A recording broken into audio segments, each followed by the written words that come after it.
Hello everyone. It's great to connect with you on such an important topic, even if we can't be in the same room together. I'd like to begin by acknowledging the traditional owners of the land on which I am standing. And given many of you are joining virtually from around the country, the traditional owners of all communities across Australia, I pay my respects to elders, past, present and emerging, and any of you who are amongst us here today. I'd like to commend the Melbourne Writers' Festival for your agility in hosting the festival online and offering some fascinating virtual events. From bushfires to coronavirus, 2020 is certainly presenting us with profound challenges. And as you know, today's panel discussion looks at climate change. For the Victorian Government, understanding how it affects all of us, particularly the most vulnerable, is vital.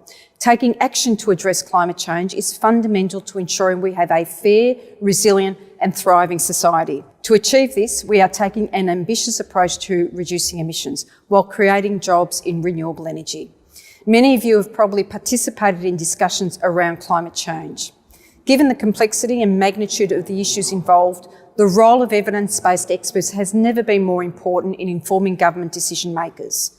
That's why the Victorian Government has ensured independent expert advice for setting interim climate change targets. Annual reporting on emissions and 5-yearly climate science reports are required by law to inform our climate change decisions. Thanks to climate scientists, we know Victoria's temperature has risen by 1 degree since 1910. It's raining less and the fire danger in spring is increasing. We also know that in the future, Melbourne's climate could become more like Wangaratta's. The number of very hot days is expected to double and days of very high fire danger could increase by around 60%. And as Victorians know all too well, we live in one of the most bushfire-prone places on Earth. Earlier this year, every Victorian saw how important it is that we reduce emissions and work harder to address our vulnerability. And so the Victorian Government is taking action. Over the last decade, we've enhanced our approach to fuel management. One important inclusion, which will be touched on during the festival, is integrating cultural burning into fuel management. In Victoria, we're being led by traditional owners in this thousands-year-old practice to enhance the health of the land and its people. We're also proud to have the strongest climate change legislation in the country. We've enshrined our target of net zero emissions by 2050 in law and are on track to meet it. Our renewable energy targets are an important driver of this rapid evolution. Our aim is to have 40% renewable energy in Victoria by 2025 and 50% by 2030. For 2020, the goal is 25%. In May, we set a record with renewables accounting for nearly 28% of the state's power generation for the first time ever. We see accelerating investment in renewable energy, cutting carbon emissions and creating jobs as not only a tool to address climate change, but also an opportunity for economic growth in these uncertain times. Climate change brings with it both challenges and opportunities. Addressing it involves all of us, government, industry, communities, writers, artists and individuals, working to reduce emissions and adapt to the changes. The best place to start is with this conversation, by paying attention, as the Melbourne Writers' Festival is encouraging us to do. I hope you enjoyed today's panel discussion and the entire Melbourne Writers' Festival. Please stay safe and well at home and in your community. Thank you.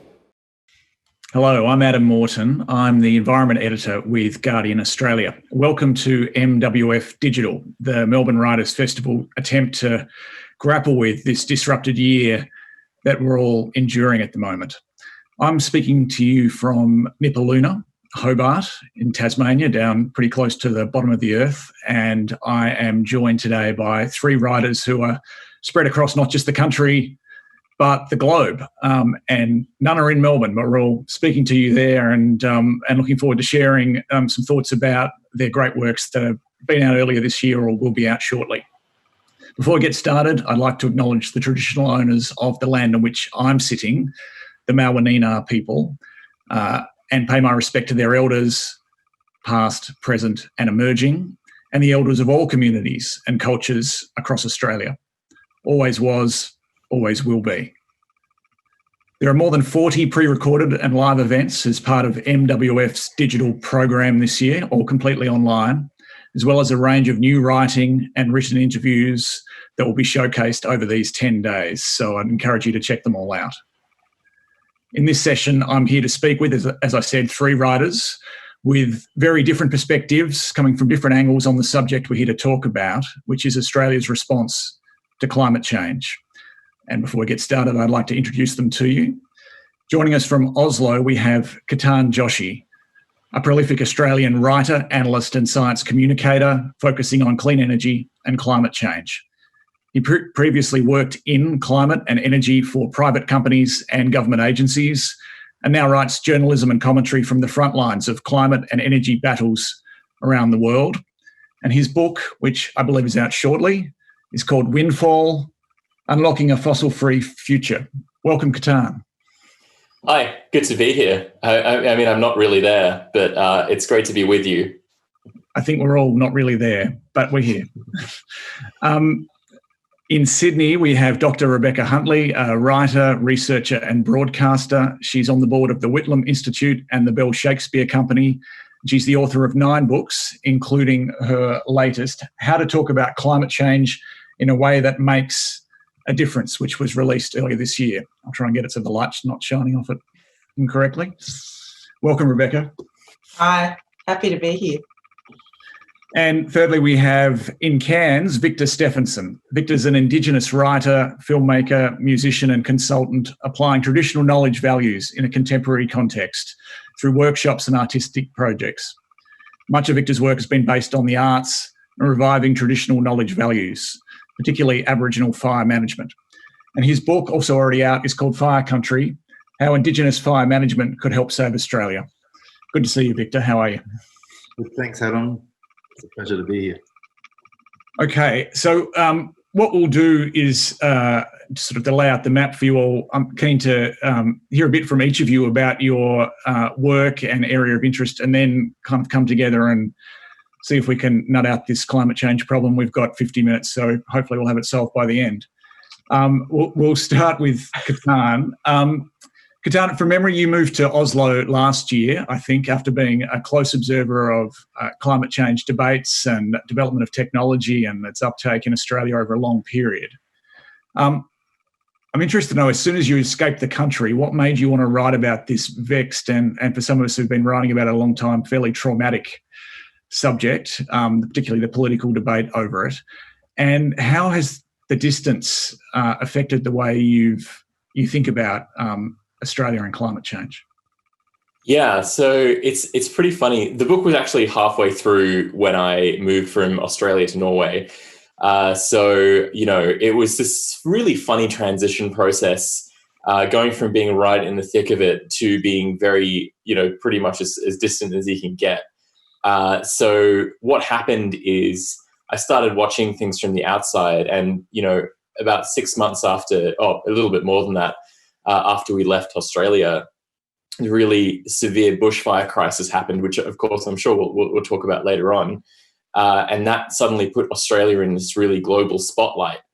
So people were really interested to know about what Australia's climate politics were like. They wanted to know what people in Australia thought about climate change. They wanted to know about its policies. And of course, almost immediately after that happened, a pandemic happened. And everyone in the world stopped talking about climate change in the media. You can actually see a data set of articles on climate change. And as soon as you hit March this year, it goes and drops really precipitously. So it was a really strange experience because I was suddenly called upon as somebody in a European time zone writing a book about Australia to talk about Australia. And one of the first things that really stood out to me were the similarities between Australia and the place that I moved, Norway. Of course, Norway is one of the biggest extractors of oil and some gas in the world. And there's this interesting cultural attitude towards extraction.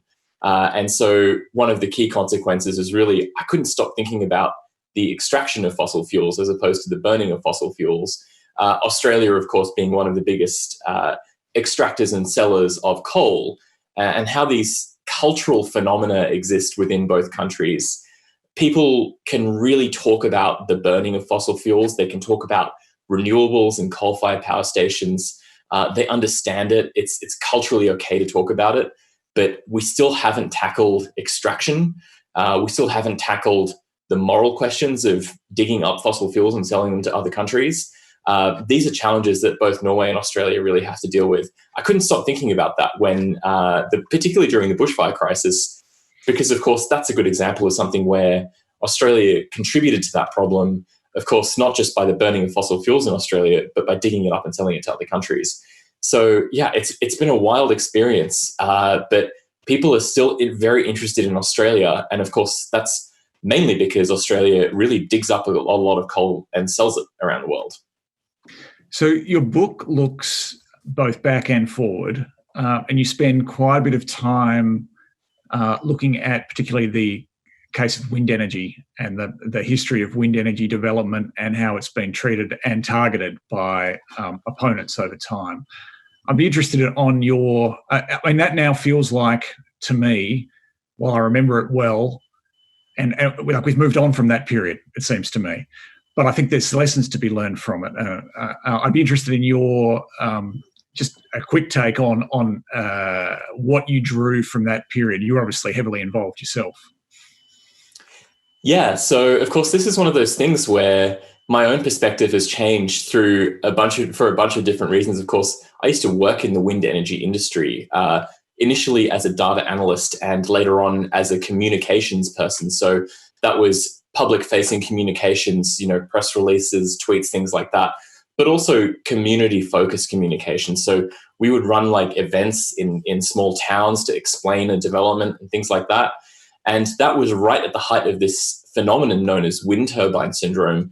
And this relates to health fears around the operation of wind turbines. I think a lot of people will know of this, but only sort of tangentially, like they'll recognize a few years ago, there was this thing where people were worried about wind turbines and health. And of course, I really came at it from the perspective of somebody who was working in a company back then. And I saw it as a very sort of scientific issue. It was a question of like public health and how you communicate science.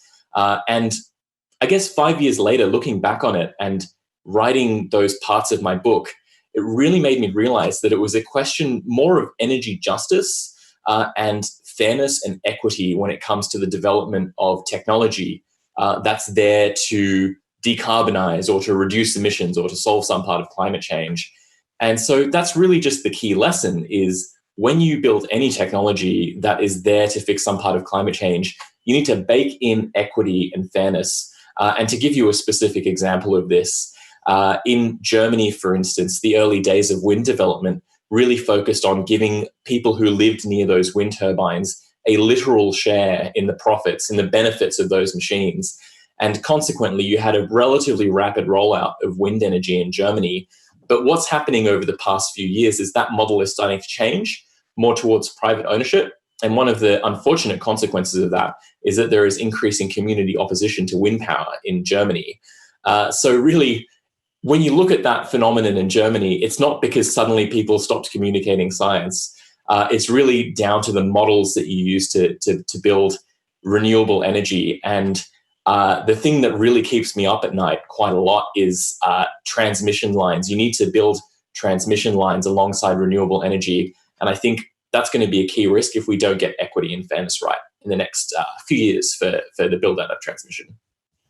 Thanks. Yeah, and you mentioned communication, which is obviously part, but not the whole story you're talking about. I'd like to turn to Rebecca now, who's, I think I have a lot to learn from about communication on climate change. Before I ask you a question, I just wanted to say I love the line you have, Rebecca, which you use in your book, and you say you've used it in when you speak publicly often, that as a social researcher, you're an expert in the opinions of people who don't know what they're talking about, which seems a very nice summary to me. As someone, I've written on climate and environmental issues for more than a decade, and so I shouldn't be, but I was still struck, horrified, thing I still struggle with, I suppose, with the idea that just presenting people with facts is not persuasive.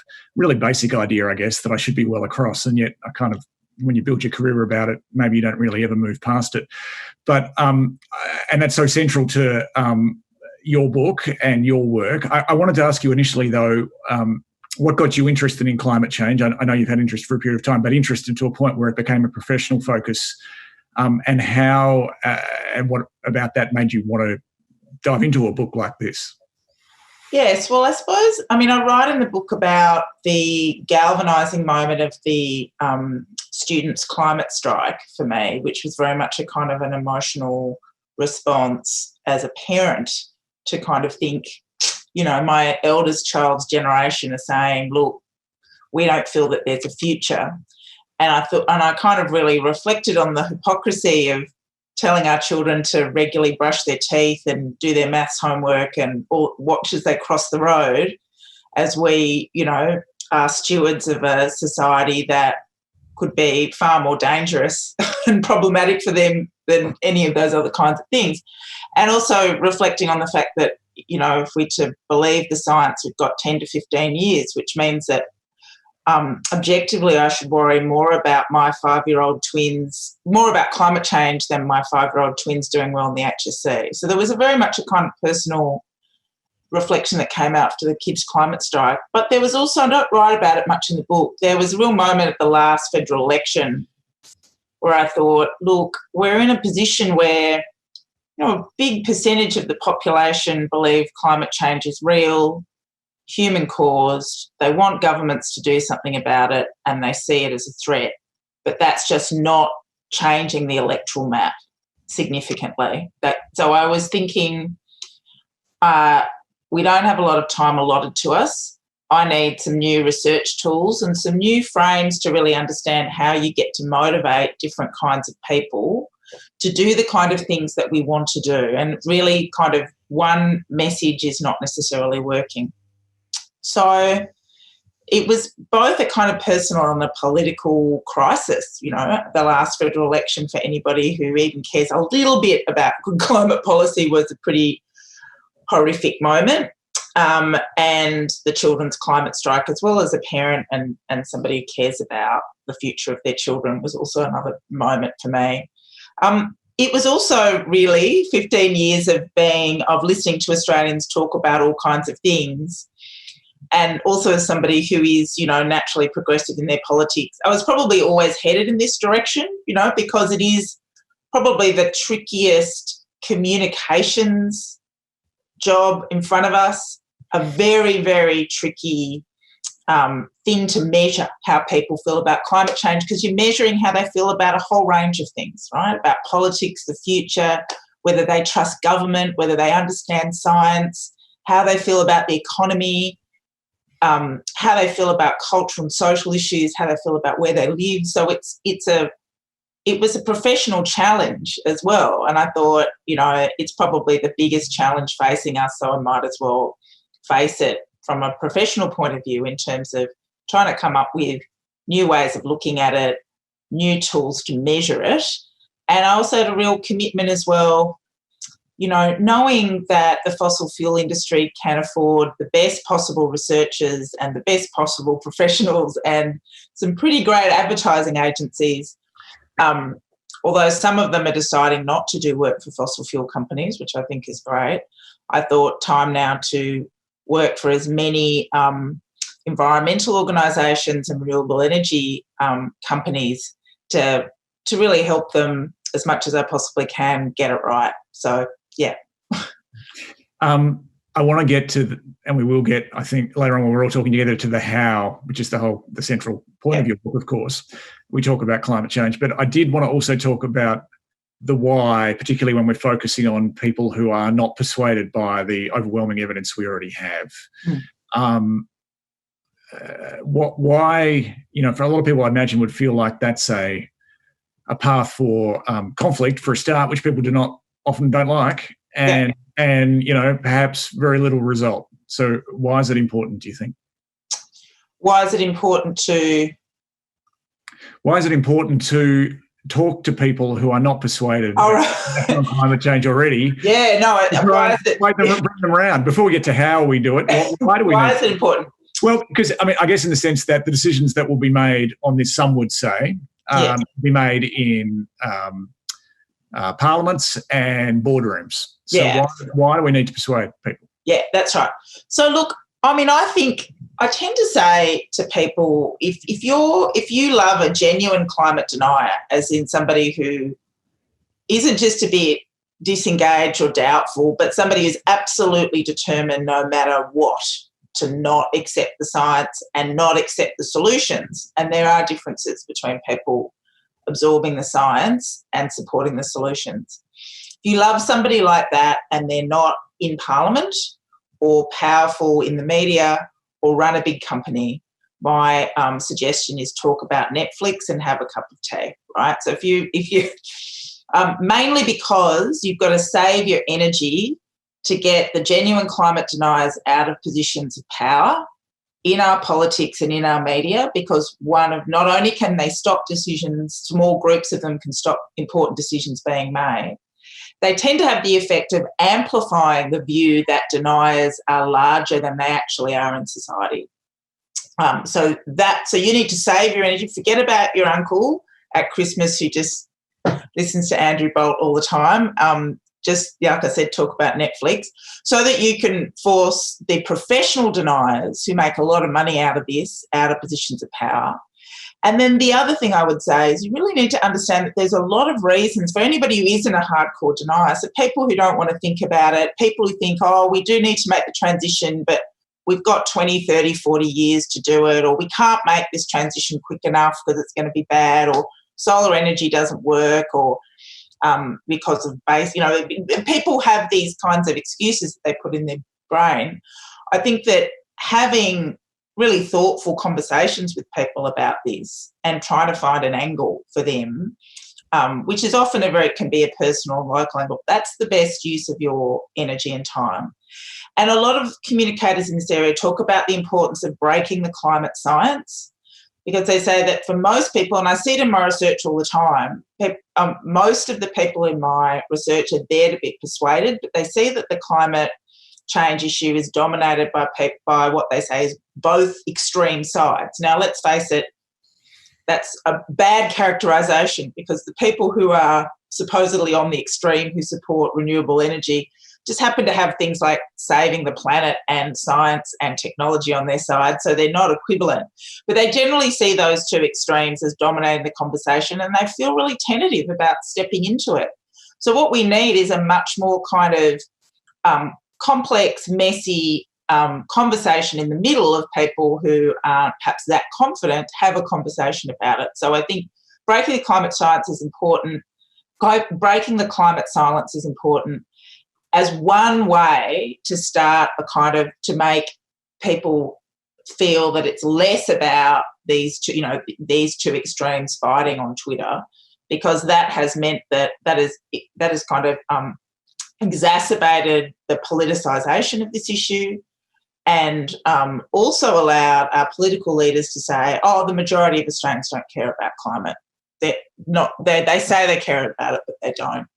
So, that's really why I wrote the book, to really, in the hope that people who wouldn't normally pick up a book about climate change might find some ways to navigate themselves through this, really, really difficult but essential conversation. Yeah.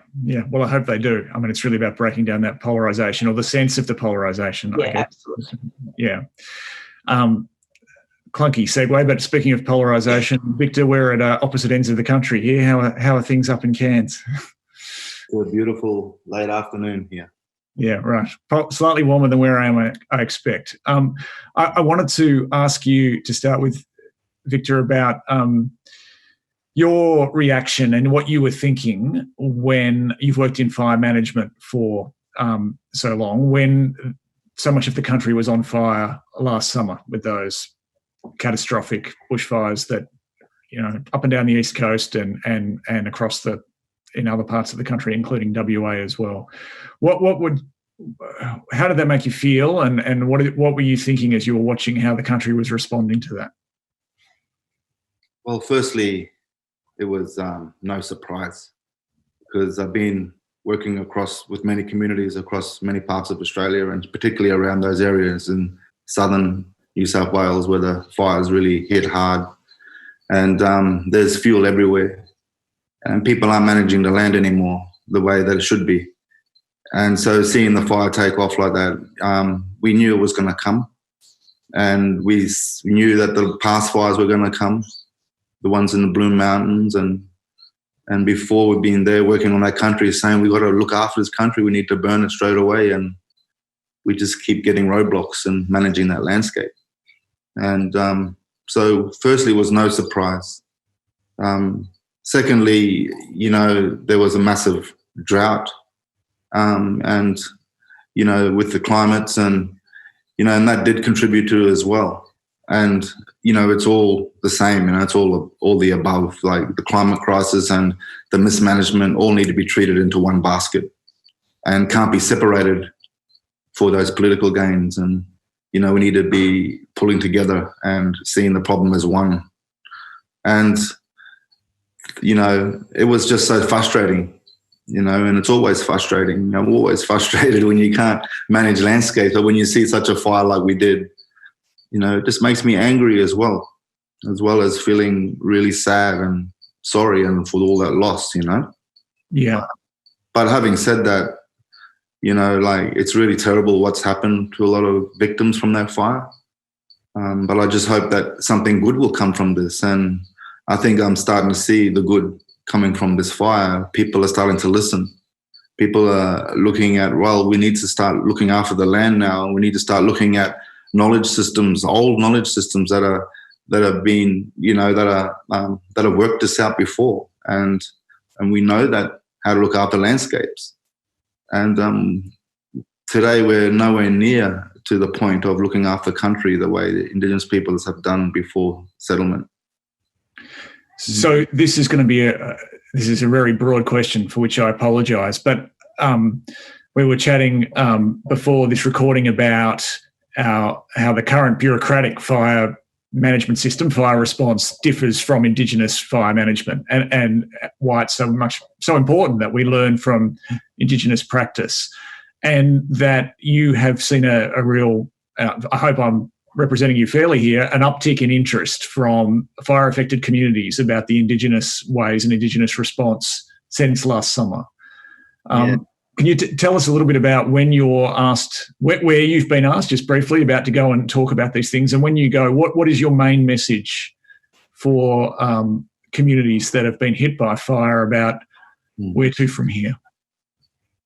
Well, I just get inundated with emails and messages from people who want help, and the communities all over Australia want help, and they want to see change. And I guess what was really nice to see for me with writing Fire Country was people using that book as a hand guide and starting to listen to segments of that book that was written around all aspects of how this knowledge benefits community and environment.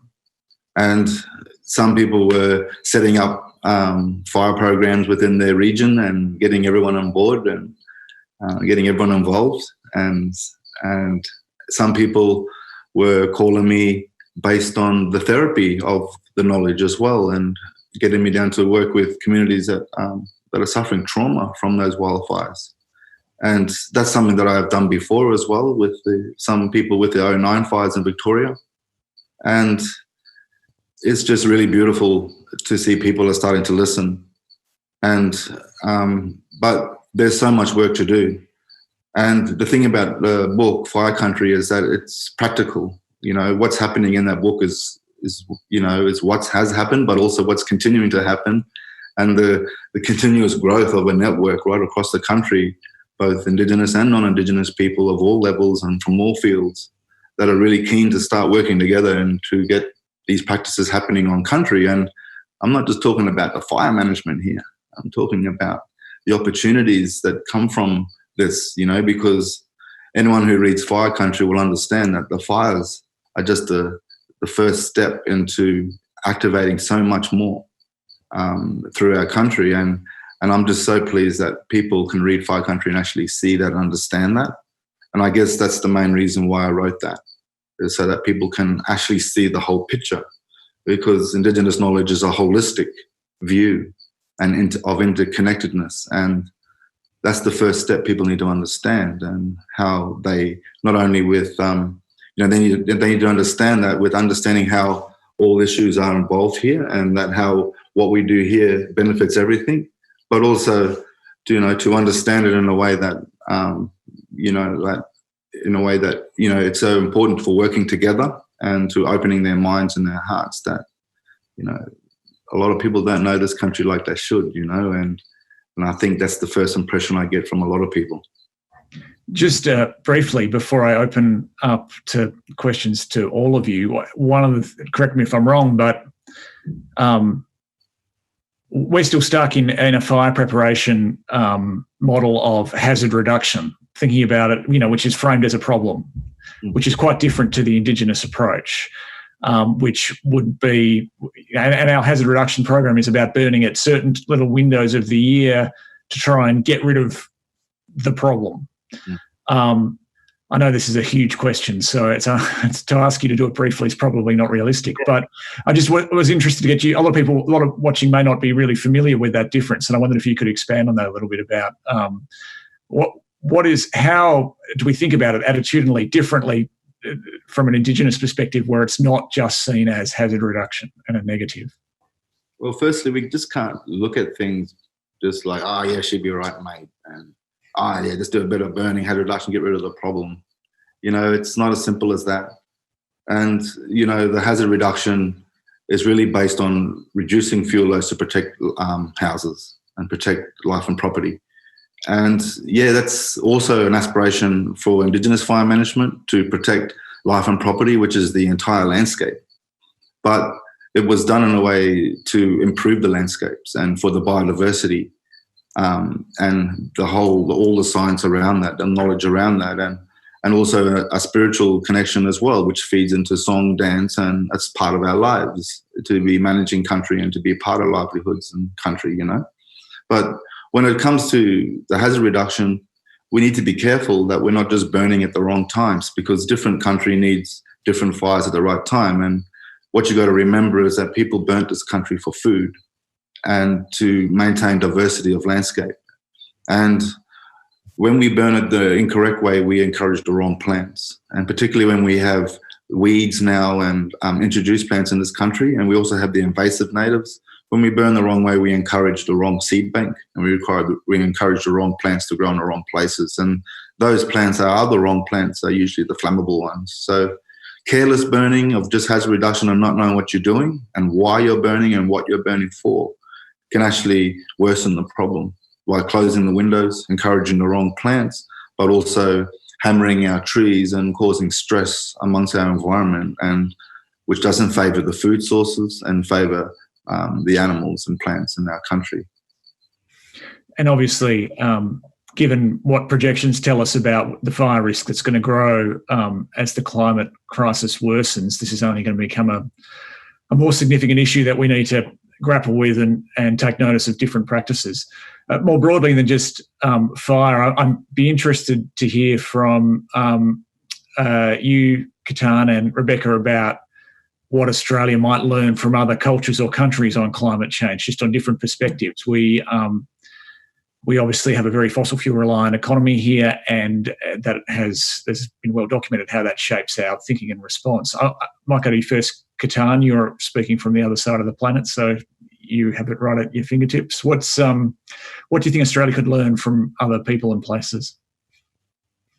Yeah, this is a really tough one, because I feel like I haven't quite figured out the country that I'm currently living in, Norway.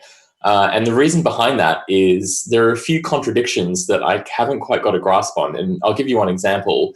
As I mentioned before, Norway extracts and sells quite a lot of oil, but Norway is also aggressively trying to convert its transport fleet from combustion engine vehicles to electric, and also invest in greater levels of public transport, greater levels of human activity, powered transport, cycling, walking, things like that. Oslo City, where I live, is sort of converting streets into like taking cars off streets and making streets more walkable and more accessible. And that is really interesting to me, because combustion engines run on oil. And so why are they changing the structure of the country such that it actually accelerates the demise of the market for the thing that the country sells? And of course, when Norway sells oil, that money goes back into this sovereign wealth fund, which feeds back into the wealth of the citizens and the country itself.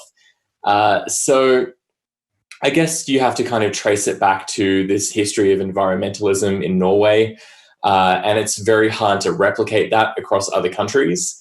But one little thing that I've begun to notice more and more here that I think is very translatable into a country like Australia is understanding that climate action that comes with immediate benefits as opposed to promises of future environmental impacts that are sort of vague and esoteric are actually really helpful. And of course, here in Oslo, where I live, a decent proportion, I think it's about 33% off the top of my head, of the vehicles in the city have been converted to electric vehicles on top of greater levels of public transport that is also being converted to electric. So buses are becoming electric, things like that. And of course, as I mentioned earlier, at greater levels of walking and greater levels of usage of bicycles in the city. All of that comes with a big increase in air quality, a very noticeable increase in air quality. And that leads to very immediate impacts. So you notice it, it's a sort of a physical experience, things feel very clean. But then you also start to notice it occurring in health data, for instance. A lot of the impacts of bad air quality are just so severe. Like I really had no idea how bad the health impacts, the immediate health impacts of burning fossil fuels in your vicinity are. And so what we're starting to see here in Oslo is a greater level or a greater reduction in all of the health impacts related to bad air quality. Now, that I think is something that would work really well in Australian cities, of course, because, of course, in like Australia's main cities, the impacts of air pollution are pretty severe. But then you tie that against two things that happened recently. The bushfire crisis had a direct impact on air quality. And of course, you know, I think, Adam, you did some articles about this, if I remember correctly, but the air quality records that were broken were just astonishing. I looked up the data on this, and every single city had this sort of flat line, and then you get to the bushfires and it's this big spike. And then there's the pandemic as well, which is something which I think there is some weak evidence suggesting that better air quality is better for people who are impacted by the coronavirus. So these are things that people can really relate to in the context of very recent crises. So I think that is just one example of a cultural thing that I think would translate very well. Yeah. Yes, and we did at The Guardian do quite a bit about the impact of air quality. I put the shameless spruik in and say I think Lisa Cox led most of the reporting on that. I did a little, but we had a big project on Frontline on climate impacts, which included a piece. So Google, check it out. Rebecca, do you have any thoughts about what Australia could be taking from other cultures or countries on climate? Look, two quick thoughts, and to follow on from what Victor said. I mean, after the fires, I did and saw some very depressing research that showed that the fires didn't convince people who were not convinced about climate change. It made people, the alarmed, really alarmed. It made the concerned perhaps more concerned, but people who were, you know, there was quite a lot of resistance to the idea that these fires were caused by climate change or in any way kind of intimately connected. But the one thing that came out of all of that research, which was the only silver lining, was that all kinds of people in our research were saying First Nations people, Indigenous cultures have been managing this land for a long time. There's a lot we can learn from them, and we should continue to learn from them. And in the work that I do now, when I talk to politicians about this research, I say, it may take a lot to convince people, particularly with certain parts of the Murdoch media and other parts of the media presenting an alternative narrative. It might be a lot to convince people who are doubtful and resistant to the climate change message that the fires were about climate change, but you can convince them that more money and support should be given to Indigenous groups to really actually start to learn, to take the lead and to be leaders across the land in terms of how we manage our land. So that was the only really good thing that came out of that research. You should know, Victor. I suppose the other thing that comes up constantly, and is that often people, when you'll see this, people who are opponents of climate change, they'll say, well, it's all very well and good for affluent countries to make the transition to renewable energies. It's these poor countries around the world, these poor countries they need fossil fuels. And, you know, over time I've done my best to collect as many examples as I can of these so-called poor countries that leave us for dead in terms of what they're doing with microgrids, with all kinds of things, with actually leading on climate change. And leading on climate change both in terms of the solutions and in terms of the public will and political will to do something about it. So there's almost a kind of an arrogance that comes from this idea that, you know, only wealthy countries should do this, but we shouldn't make that, we can't lecture these other countries because they're so backward on this technology. And there's many examples that they're not. So I try and find as many as I can to say, actually, you know, these countries are leading, so you know, we should also be leading. So those are probably two things that I kind of immediately thought of in terms of cultural learning and understanding that we can get from, other cultures, including our own First Nations culture as well here. Yeah. I mean, you're obviously focusing on communication there, and I do want to ask you all a bit more. You're all communicators in different ways about on these issues. So I'm keen to kind of, I'm going to guess that quite a bit of the audience watching this will be people who are interested in and energised by the need to act on the climate crisis and what they can do. And for a lot of people, that starts with communication. How do I think and talk about this? What role can I play in the world? So I guess I'd be interested just to ask each of you how to approach it, really. I mean, obviously, I might do it in reverse order. I'll come back, start with you again, Rebecca, because you talk a lot. One of the things that I took from your book is needs to be done with love, which is both logical, but I reckon it'd be people are interested to know exactly what that means. Well, I think in the end, why do we worry about climate change? Why do we do anything about it? Is because we want to retain the things that we love about the world that we have, and we want to go into a better future. So the starting point has to be a kind of ethic of care and concern about, and you feel it when something like the fires happen, and you feel it, if you see that connection, you feel it really intimately. A place that I go with my kids and are really good friends of ours burnt to the ground in Kangaroo Valley. We won't ever go there for a family holiday ever again.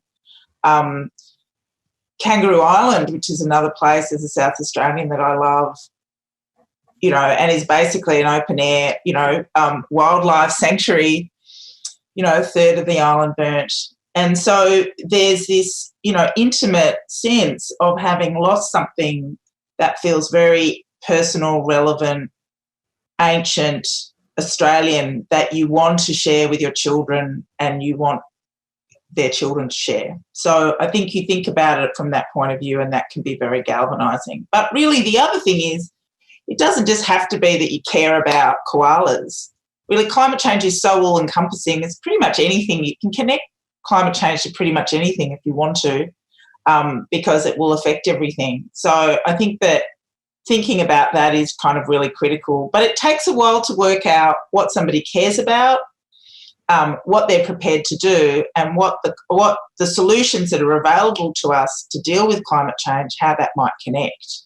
So it does take a lot of exploration, a lot of listening, and a lot of connecting from that point of view. But I mean, I talk about love and care, and also the desire not to lose. We don't want to lose too much. We've lost so much already. So that's not so much a positive emotion as a sense of, the fear of loss is a negative, but it can be a galvanising emotion. And thinking about those things in terms of embedding that in the way you talk about climate change to people who are open to persuasion can be really effective. Mm. Victor, you've obviously, much earlier than this, but particularly this year, spent a lot of time trying to explain your message. How do you go about, for people who are unfamiliar with Indigenous fire practice, how do you bring them into that idea? How do you help them understand that, if that question makes sense? Yeah, well, we do it by lighting the fire. Yeah. So you take them out. Sorry to interrupt, but you take them out and show how it's done. That's right. It's all practical. And when we look at Indigenous teaching methodologies, they're based on practical teaching, and everything is practical. And you can't, and especially with the way this society is at the moment, there's so many mindsets and so many opinions and so many different parties, if you like, that have different opinions on the land and based on their own interests. And if you go into a meeting room, you're just knocking your head against a brick wall, you know?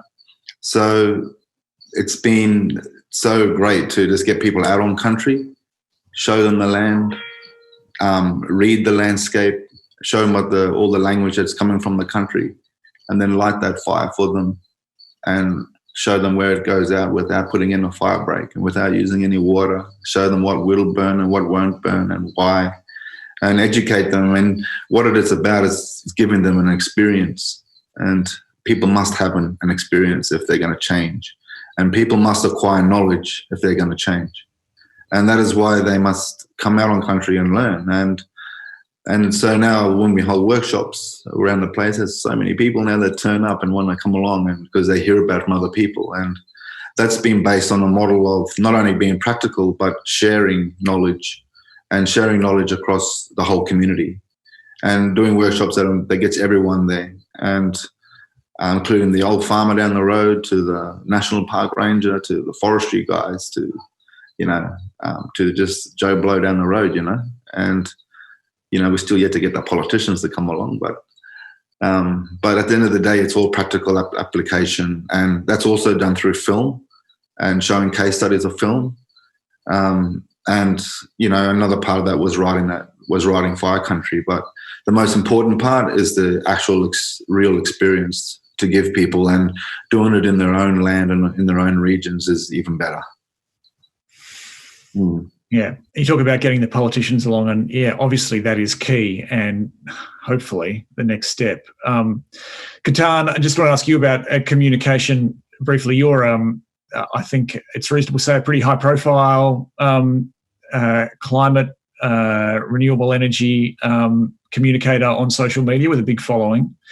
And have become known as someone who's good with a cut-through message and obviously great grasp of detail on policy and technical aspects of renewable energy.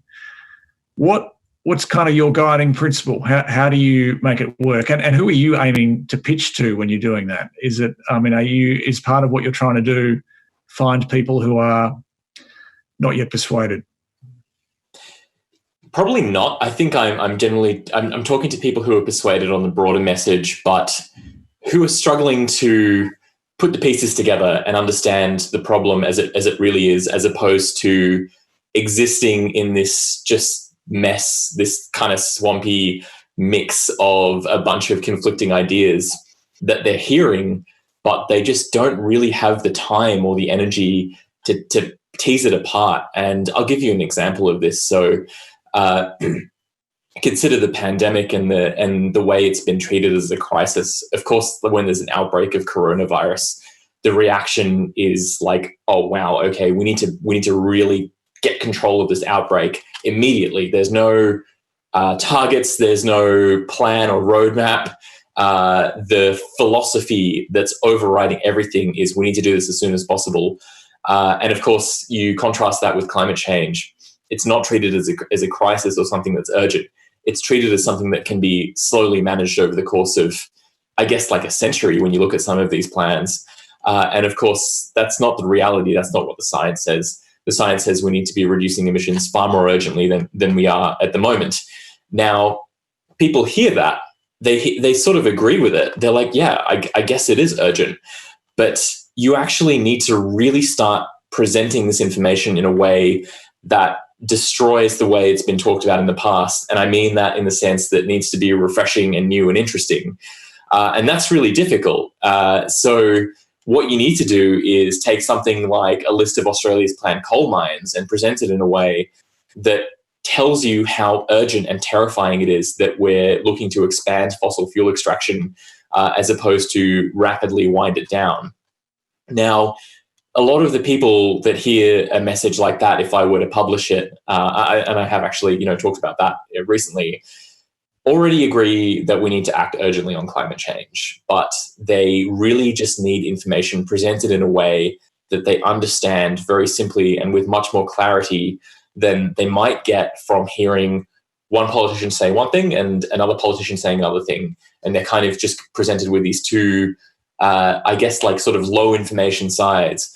And I think people really appreciate having it digested in a way that they really understand. So I guess that's really a bit of a summary of what I do. I communicate to people who are already convinced, but want more detail on the information. They want more information on what the justifications are for the position. So I don't think that I'm turning anyone around, to be honest, but I've sort of come to terms with that. And I guess that's a consequence also of the platform that I predominantly use, which is Twitter. And Twitter, I think, probably everyone on this panel agrees, is not the best tool for talking to people who don't already agree with what you're saying and convincing them.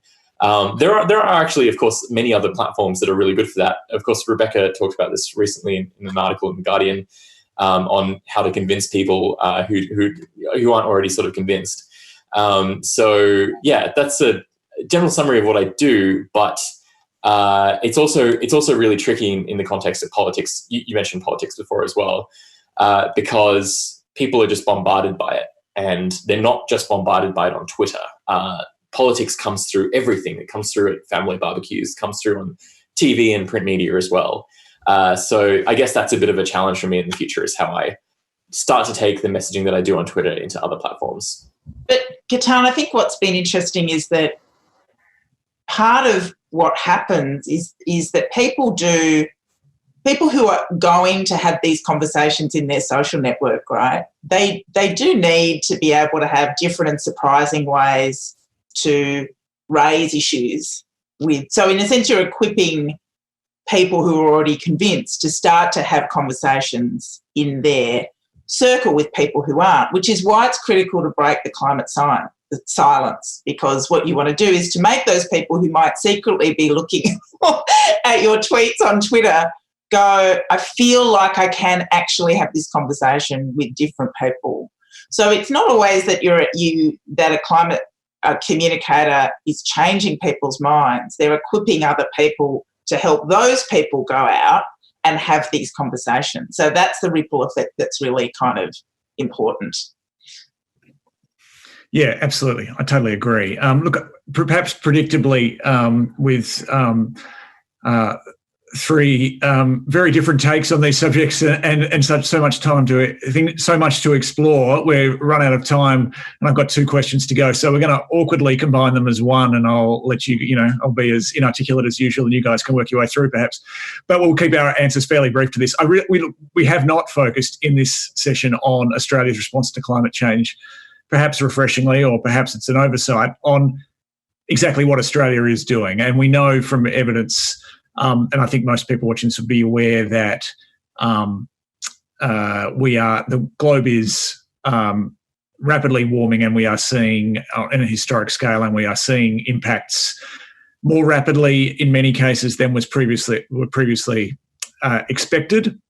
And while we have signed up to the Paris climate deal, at the moment countries are not introducing policies at the pace and scale required to meet the goals of the Paris deal, and certainly there's no analysis around that suggests Australia is. And speaking as a journalist who writes on this all the time, plenty of reason for doom and gloom. But I thought it might be useful to finish with a positive thought, a reason to be positive in this debate. And I'm going to start with an example, and I hope I'm not stealing anyone's, which is that increasingly we're seeing big investors looking to redirect their cash. And it's not happening fast enough, but it is happening, and I think perhaps will happen faster than governments. But I'm interested in each of your take, and it can come from any perspective on climate, about a reason to be positive in this discussion that so many people find so difficult to deal with and so frustrating or worse. Oh, Adam, you did steal my... Well, sorry. I'm sorry. Do you want me to... First State Super. Build on it. Build on it, Rebecca, please. Build on it. I'm the follower. First State Super made me very excited. Yeah. Superannuation funds, there have been some specific ones, but we need some of the big ones, industry super funds, to do something. The other thing I'm really interested in, and I've done some research on recently, you know, a lot of professional services started to withdraw their labour from tobacco, you know, so big research companies wouldn't do research for tobacco companies, advertising agencies refused to do it, accountancy firms, insurance companies, not just on the basis of that it's not an industry we want to be associated with, but they actually couldn't get really smart young graduates to work on these kinds of projects. I'm hearing from HR companies, engineering companies saying, we've got young engineers who say, I will not work on anything that's even remotely to do with fossil fuels. So because the federal governments and the federal, we've had just both major political parties drag the chain on this, they will need to be dragged kicking and screaming by big money and professional services firms, and as well as the electorate, as well as the next generation, as well as everybody else to the table, late, but hopefully enough to salvage something. So that makes me excited, those two things happening. Sorry for stealing your line, and thanks for... No. I built on it a bit. You did. Thank you. Victor, can you give us a reason to feel positive and hopeful about what we're facing? Well, firstly, yeah, Australia isn't doing enough about climate change, but, you know, just look at what happened when those bushfires happened, you know, like people from all over the world looked into Australia, and they weren't just looking into Australia with the case of, what a big fire. They were looking at the solutions, and a lot of people looking at Indigenous knowledge in Australia. And, you know, it's not about doom and gloom. It's an exciting time for change. And we need to share that message with all the young people and all the upcoming young people and generations that are going to come and follow. That change is here, and we need to start looking after the country. And Australia has got a huge opportunity to share that with the world. And, you know, we have people, we have Otto from over Northern Territory, one of our Indigenous practitioners, you know, from that area there in Australia that is working in Africa and done some stuff in Africa. And, you know, I've got projects in Canada and been working in other areas as well. And they're totally interested in learning from Australia. And when we look at the opportunities that are happening for non-Indigenous people, you know, and for the broader community of Australia, you know, this knowledge is helping with regenerative ways of looking after the country, that's changing agriculture and getting opportunities for farmers to better manage their landscapes. You know, this is creating better education for our schools. The benefits go right across the board. And, you know, we've been denied all that. And we've been told to think a certain way that seems to take us away from all these benefits. And if anything that we're learning from the COVID, or we're learning from the bushfires or the climate crisis as a whole, is that there's opportunity is there to change. And that actual crisis, and what the Mother Earth is telling us, is time to reveal the truth. And that truth is the fact that we can change, and that there is a wealth of knowledge out there that we haven't even tapped into, that is actually an exciting future for our children if we look at it the right way.